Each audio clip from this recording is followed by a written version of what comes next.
taking your thunder away. We don't need to. Oh, I love DQ blizzards. I really, really do.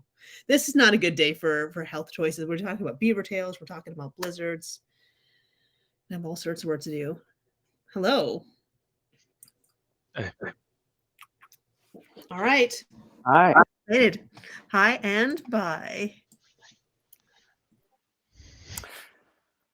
Right. Ready? Do you let your cat roam freely throughout the neighborhood, but want to know exactly where she is? Or has your dog ever darted out the front door the second he gets a chance?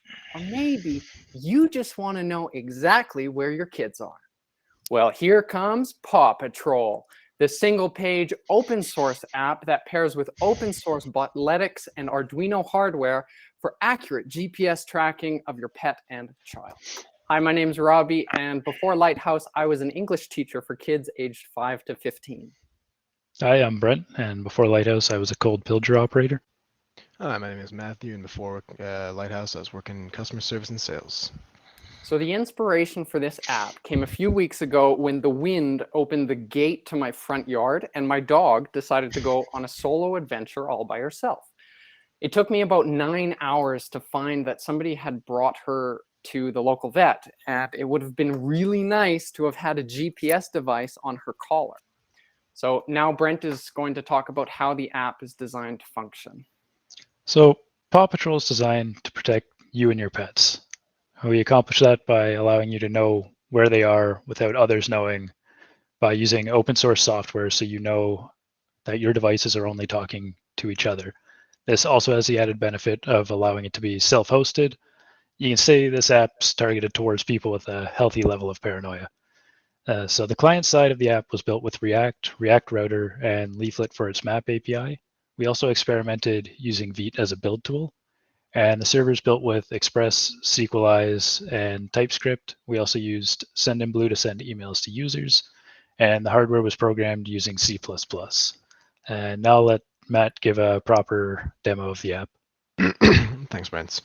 So on the main page of the app, you kind of have the main map interface. You can immediately log in with your credentials. So Paw Patrol log in. Once you are logged in, you are immediately greeted with the map, which will then track the current location or give you the last known location of your pets of the tracker device. Here on the map, we have a couple of different options. We can have it in dark mode for those who prefer dark mode, and we even have satellite for more accurate readings of the perimeters around the area.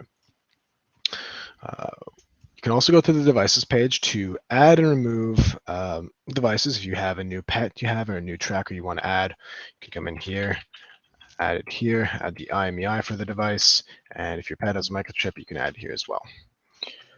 Satisfied with that, we can go over to the perimeters page, where you will find the perimeters that you can add, which kind of give you a email alerts if your pet leaves a safe zone. So you can remove the perimeters, you can add perimeters, and it'll home in on the last known location. Let's say we want it here in satellite mode so we can see our backyard a little bit better. And let's put our perimeter right there. That looks good. Maybe make it a little bit larger. There you go, the whole neighborhood.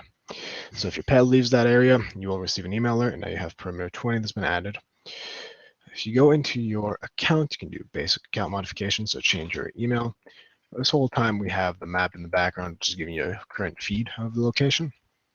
You can update your information here, get a nice little toast. And if you are interested, you can give us feedback on the contact us page.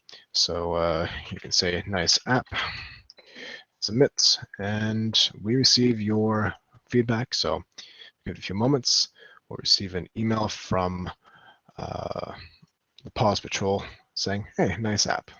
Looks like spam, it isn't. A few of the features we'd like to have added. We would like to be able to add Twilio for SMS compatibility so that we can send text messages. If you're on the fly, it's sometimes better than emails. We'd like to replace Bootstrap with custom CSS. We'd like to move to a smaller tracking device. The current one fits in about the palm of your hand, so it's not that accommodating for your pet. And we would also like to Dockerize software so as to allow us easier self-deployment and self-hosting. On to you, Brent. Robbie. Another feature we'd like to add is statistical features such as the time spent on a walk, the distance traveled, and the max speed of the animal. All of that can be pulled from the device itself, but it uses more data, so we decided to keep it at a minimum for now. Another feature would be maybe the calories burnt on the walk and filterable trips, so you can select different times that the animal was out and replay it. So now Brent will talk about some challenges that we faced.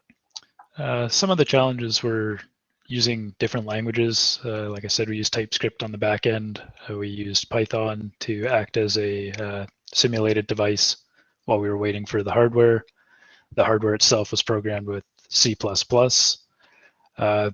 Getting physical hardware to work is a huge challenge, especially when you're trying to find support for our specific setup, like the library and the device.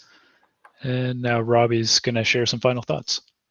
So for any of you pet lovers out there or helicopter parents, build this device, keep track of your pet and your child, and have some peace of mind. Thank you very much for watching our presentation, and thank you, Lighthouse, for helping us all to become full stack web developers. Awesome. Thank you so much.